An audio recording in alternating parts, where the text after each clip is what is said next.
Set कर लेता हूँ भाई।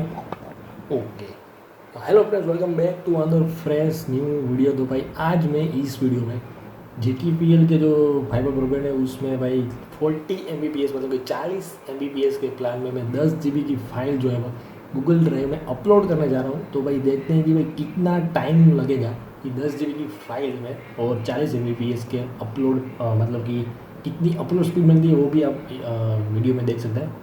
और देखते हैं भाई कितना टाइम लगेगा। तो चलिए शुरू करते हैं स्पीड टेस्ट। तो उसके पहले मैं बताना चाहता हूँ कि भाई सब्सक्राइब और लाइक ज़रूर करके जाना,